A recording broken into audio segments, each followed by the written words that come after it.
ஒரு ஊரில் பணக்கார அப்பாவும் மகனும் வீட்டில் சாப்பிட்டு இருக்கிறாங்க.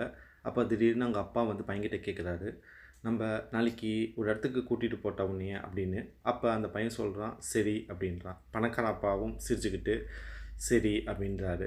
நாளைக்கு காலையில் விடியுது. உடனே அவங்க அப்பாவும் பையனும் தங்களுடைய சொகுசான காரை எடுத்துக்கிட்டு ஒரு ஊருக்கு போகிறாங்க. அந்த ஊரில் ஒரு விவசாயி வாழ்ந்து இருக்கிறாரு. அந்த விவசாயி குடும்பத்துடன் இந்த பையனும் அவங்க அப்பாவும் அந்த ஒரு நாள் முழுவதும் கழிக்கிறாங்க. பின்பு சாயங்காலம் ஆகுது. உடனே அவங்க அப்பாவும் பையனும் திரிஞ்சு வந்துட்டு இருக்காங்க. திருப்பி வந்து இருக்கும்போது காரில் அவங்க அப்பா வந்து அவங்க பையன்கிட்ட பார்த்து கேட்குறாங்க, இன்னைக்கு நீ ஒரு வீட்டில் தங்கியிருந்தல, அவங்க வீட்டுக்கும் நம்ம வீட்டுக்கும் என்ன வித்தியாசத்தை நீ வந்து உணர்ற அப்படின்னு கேட்குறாரு.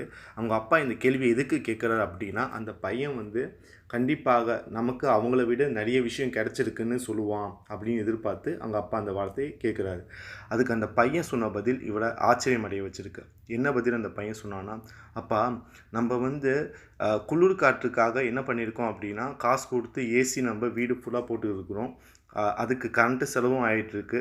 ஆனா, அவங்க வந்து குளிர் காற்றுக்காக எந்த ஒரு ஏசியும் அவங்க வந்து ஃபிட் பண்ணல வீட்டுக்கு. ஏன்னா, அவங்களுக்கு இயற்கையாகவே மரங்கள் சுத்தி இருக்க மரங்கள் குளுமையான காத்து குடுத்துட்ருக்கு. அது மட்டும் இல்லாமல், அவங்க வீட்ல நெறைய பசங்க இருக்கிறாங்க. அம்மா, அப்பாவோட சந்தோஷமா இருக்கிறாங்க. ஆனா, நம்ம வீட்ல நெறைய பேர் இல்ல. சந்தோஷமா இருக்கறதுக்கு எனக்கு நண்பர்களும் கிடையாது. அது மட்டும் இல்லாமல், நைட் ஆனா அவங்க வீட்டிலேருந்து அழகா வெளிய படுத்துக்கிட்டு வானத்த பார்த்தாங்க அப்படின்னு நட்சத்திரங்கள் அழகாக தெரியும். ஆனா, நம்ம வீட்ல அத பார்ப்பதற்காகவே நெறைய செலவு பண்ணி பால்கனி கட்டி வச்சிருக்கோம். அப்ப கூட கொஞ்சம் தான் நமக்கு தெரியும். ஆனா, அவங்களுக்கோ வானத்தில இருக்கக்கூடிய அத்தனை நட்சத்திரமும் தெரியும். இதனால நான் என்ன நினைக்கிறேன்னா, அவங்க நம்மள விட ரொம்ப சந்தோஷமாக இருக்கிறாங்க அப்பா அப்படின்னு அந்த சொன்ன அந்த பதில் அவங்க அப்பாவை சிந்திக்க வைச்சது. இதிலிருந்து நம்ம என்ன தெரிஞ்சுக்கிறோம் அப்படின்னா, நமக்கு என்ன கிடைச்சிருக்கோ அத வச்சு நம்ம சந்தோஷமா இருக்கணும்.